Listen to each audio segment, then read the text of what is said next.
And where the game started, where the season started last night was at State Farm Arena. This was Went the down. debut of the 2022-23 season for the Atlanta Hawks against the Houston Rockets, but also, of course, the debut of Dejounte Murray. And it worked in the Hawks' favor. Once again, they walk away with the dub on opening night, 117-107 against those pesky Rockets that just would not go away until the bitter end. But, Yes. it was so interesting for us because we kind of went in with some thoughts about who and what we wanted to observe from the starting five to what Nate McMillan did, takeaways, et cetera. So let's start right there, Mhm. kind of evaluating top to bottom that starting five. Wow. If man, when I just from I think the guy that stood out to me the most, and we were sitting right there next to each other on the Yeah. press row, and it was just like John Collins this year. Yeah.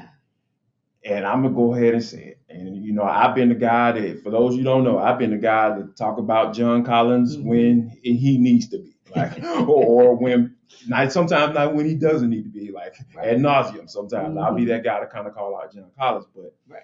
John Collins is gonna benefit so much this year to the point where I feel like this dude may go on a run to be an all-star this year. Mhm. And because just given the fact of just what's gonna happen when Trae Young gets stuff going, and because he didn't shoot that well last Right. night, but just from an assist standpoint and being Mhm. able to get his teammates involved, and Dejounte Murray, he had 11 assists. Yeah. So those Yeah. guys they had 30 as a team and only 9 total turnovers. So Mhm. that's something that just really just stood out to me. I think John Collins is going to be he's going to more than likely probably get into that all-star conversation this year, just because he's going to benefit from so much attention being paid to DeJounte Mhm.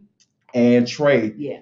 And if DeAndre Hunter, your guy, if DeAndre Hunter can do not even all of what he did last night, Mhm. but Mhm. just continue to be that guy that you go in and guard their best wing player, Yes. or a second best wing player. If Mhm. DeJounte is going to take the best, Mhm. and and be able to knock down that spot up three.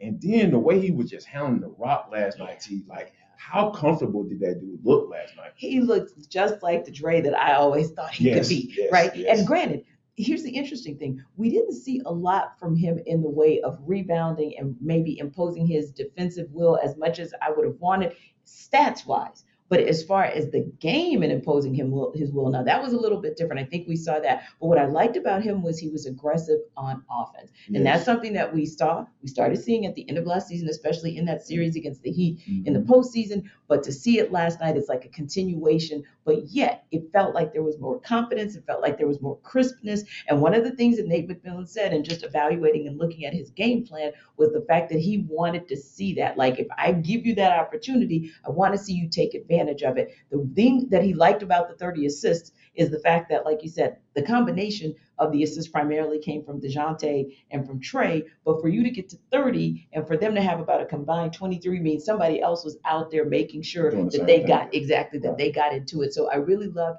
what I saw about Dre's game. And even with Clint Capella, it's interesting because Clint was quiet for the Yeah. most part last night. And so we'll probably have to go a little bit outside of the starting five to talk about where we really saw some impact at the five, if you will. But I want to go back to Trae Young as well, because we saw last night the inner workings and the beginnings of Trae starting to work off ball. And it was really nice to see. It was our first opportunity Literally to start see the it. game. Exactly. Started the game that way. So don't get it twisted about the numbers being quiet and how he got, to his 22 points, if you will, or 23 points, if you will. It more importantly is to watch how he started the beginning of the game and how he wanted to set that tone to let everybody else know that, hey, I'm going to facilitate, I'm going to play off the ball, and I'm going to do a lot of different things than what you're accustomed to seeing me do, but I'm still going to get mine and make sure everybody else gets theirs. So I really like what I saw with his game. But when we're talking starting five, I'm just going to put him in as maybe starting five and a half. Look, I know where you're going. Before we go there, starting six. I got one more little nugget about DeJounte Murray that I Yes. just really enjoyed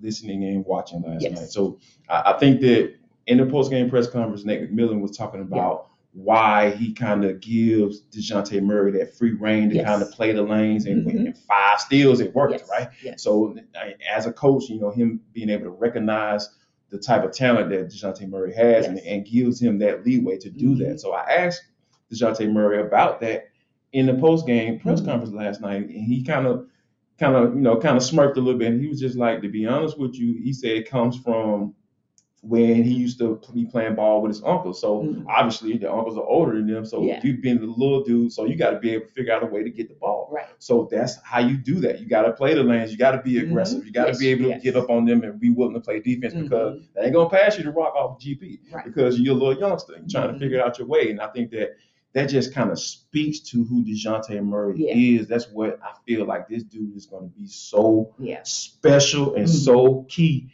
to the Atlanta Hawks this year, making a run at that Eastern Conference Finals. Yeah, tremendous court vision, and his ability to kind of telepath what the player is going to do on the other team and kind of then not just telepath that, but you almost feel like he's a step or two ahead in seeing, okay, I'm going to telepath what my opponent does, but in the meantime, I'm also going to be looking to see where my four guys are going to be. So that also speaks to a trust factor that is developing early with them because they're trusting that his court vision is going to get him where he needs to be. So you be prepared when he steals the ball to be where you need to be so that you can capitalize on that. So yeah, a lot of good things that we saw out of last night, including Onyeka Okongwu. Once again, if you want somebody to come in and guard just about anybody, because in the beginning, the Rockets bigs were getting theirs. Yeah. Like literally, and we were leaving. I was just about to say, we were saying looking like the former Hawks. We were like, dang, maybe third time's the charm for Bruno Fernando because he was looking like that guy until there was a substitution.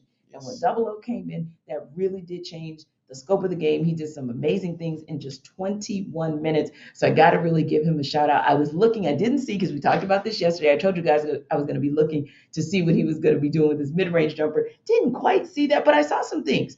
A baby hook that I can't tell you I necessarily saw last year. So watching him get a little bit more comfortable playing away from the basket, I think is also something that is going to bode well for the Hawks. And one more thing about the bench mob.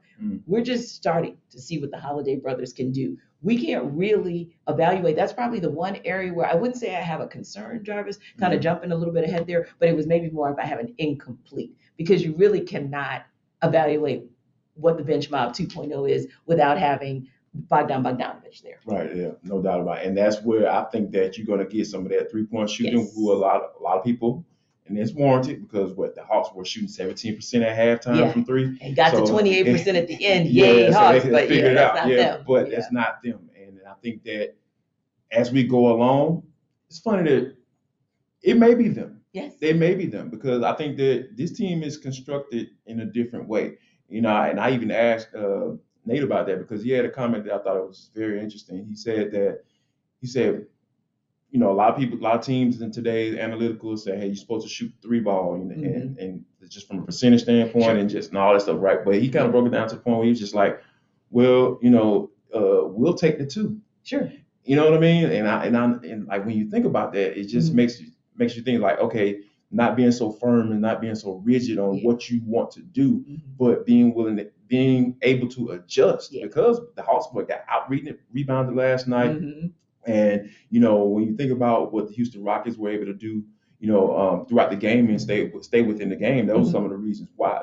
So I think that when, you know, Nate is in a space where he's saying, okay, we know what the norm is, but our team is constructed in a manner where we'll be able to make the necessary adjustments to win the game however we win the game. Yeah, and I'm okay with that because one of the things I liked about his game plan was he'd already kind of peeped what the Rockets were going to do in terms of going away from their bigs and going small ball, almost with a 4-guard set, for lack of a better term. Indeed. And I thought that the Hawks, particularly Nate McMillan's game plan on how to manage through that, when to bring in the Holiday brothers and when to have Dejounte Murray out there and being comfortable with him at the 1 and having everybody from the bench mob kind of come in and kind of slow that down. I thought that was good. And I do think that the rebounding will come. The rebounding will come, especially and I think that's an opportunity that the Hawks had last year where I think we'll see it eventually this year, which is when their offensive rebounds, then their opportunities to kick that ball out and maybe get that 3-ball. Comes in time, but I really do like what patience. You've got to be patient, guys. It's just game 1. We're excited about it, but it is just game 1 now. Speaking of game 1s and game 2s and game 3s, I think Built Bar might be the number 1 game in town when it comes to chocolate bars that are healthy, but particularly puffs. They're back at it again with the cookie dough puffs. Man, oh man. Now, Jarvis can tell you, and you guys can see we're kind of doing our thing, right? We're kind of keeping it tight and right and slimming everything. down. Got my Yeah, black we are. on, looking real Yes, trail. exactly. Yeah. And I got a little black on myself and a little purple mixed in. But Yeah. yeah, that is how we keep ourselves slim and trim. Things like taking a Built Bar. So you might say to yourself, well, how in the world does a bar that has 100% chocolate benefit me health wise? Well, the good thing is you're only going to have 160 grams of fat. That alone is a good look, right? So that's part one of that. But then we talk about protein. 15 grams of protein that you're going to get out of one